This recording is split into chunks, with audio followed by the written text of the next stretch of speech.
Bom dia, caros alunos, como vão? Tudo bem? Vamos prosseguindo aqui com o nosso estudo dos escritos paulinos.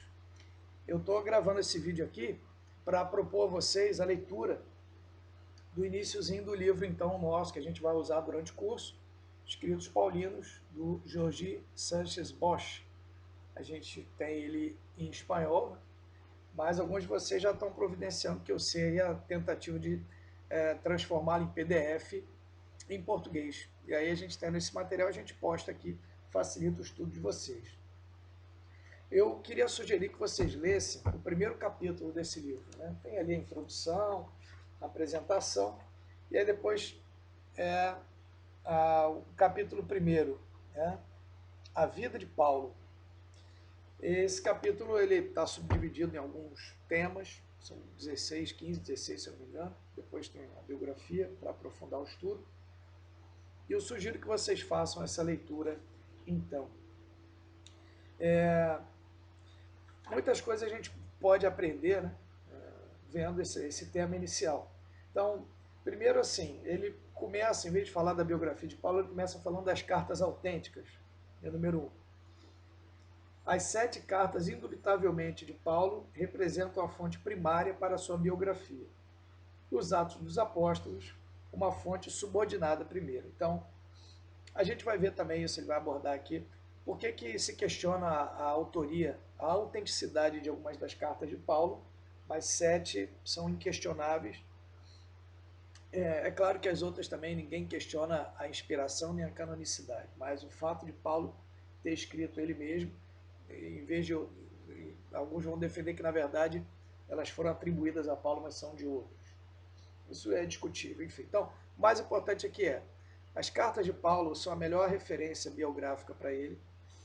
E, em segundo lugar, o livro dos Atos dos Apóstolos seria uma fonte indireta ou complementar. Perdão. Depois, o número 2, o marco cronológico.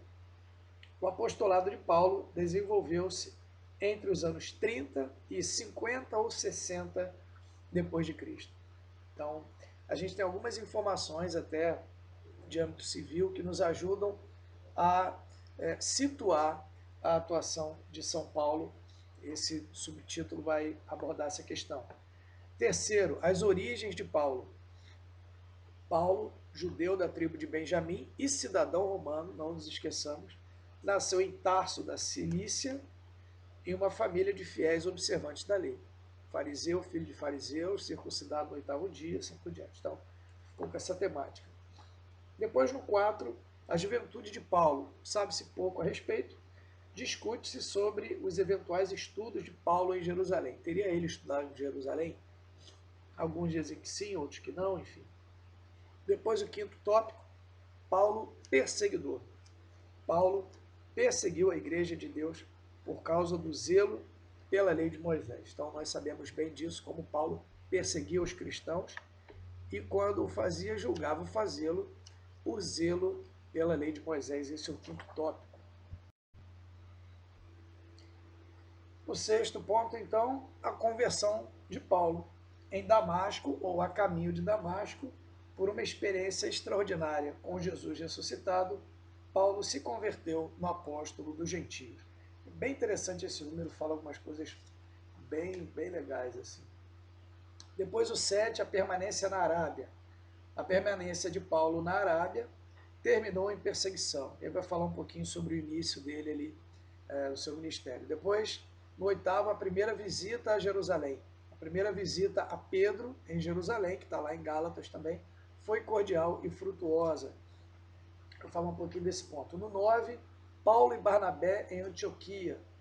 Paulo e Barnabé estiveram durante um tempo vinculados à comunidade de Antioquia, uma igreja muito importante nos inícios ali, a primeira, digamos, não de tradição não judaica, um marco ali da expansão aos gentios, e Paulo como grande companheiro. Então, o número 9 vai falar sobre esse tema.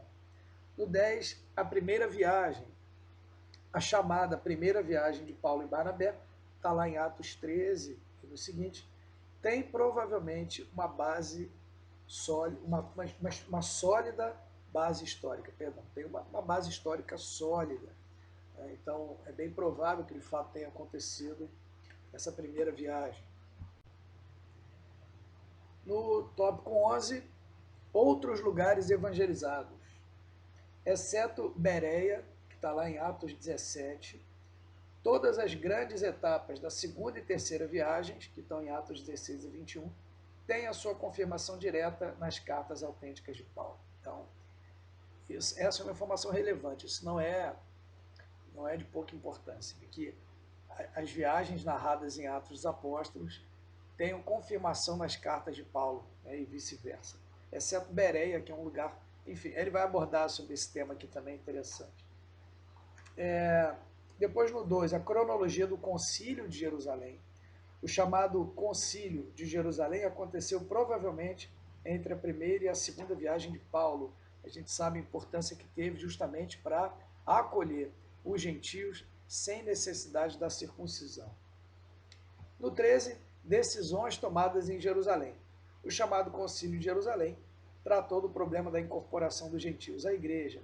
É narrado com algumas diferenças por Gálatas 1, Gálatas 2 e Atos dos Apóstolos 15. E aí se aborda muito isso, se fala muito, se estuda muito sobre isso, sobre a diferença da apresentação desse concílio na carta aos Gálatas e em Atos dos Apóstolos. A gente vai ver isso também, mas é um tema bastante interessante.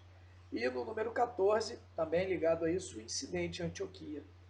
Existem diversas leituras do incidente de Pedro e Paulo em Antioquia, assim como de suas causas e consequências. Então a gente sabe aquela situação onde Pedro, quando chegaram os judaizantes, começou a se esquivar dos pagãos e Paulo o adverte, o repreende diante de todos. Então existe muita coisa, isso gera muita polêmica, existe muito estudo, se trata muito a respeito disso. Ele aqui faz uma abordagem bem bacana também sobre as causas disso, as consequências, como ver essa situação toda. Terminando aqui, vendo então os últimos tópicos, o número 15 vai falar da última viagem de Paulo a Jerusalém. Quando considerou concluída a sua missão ao redor do mar Egeu, Paulo foi a Jerusalém para levar algumas esmolas, a coleta que ele havia feito em favor da igreja de Jerusalém. Da Judéia, por ordem do procurador Pórcio Festo, Paulo foi deportado para Roma. E o número 16, o último aqui, o final da vida de Paulo. Existem diversas opiniões sobre o que aconteceu com Paulo, desde a sua chegada a Roma até a sua morte como mártir naquela cidade.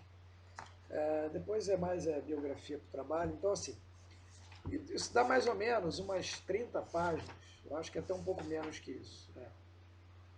Aqui no livro começa na página 13, vai até a página 37, né? Então não chega nem a 30 páginas. Tá? Não sei no PDF quais são as páginas, pode ser que seja diferente um pouco. Mas os tópicos são esses, né?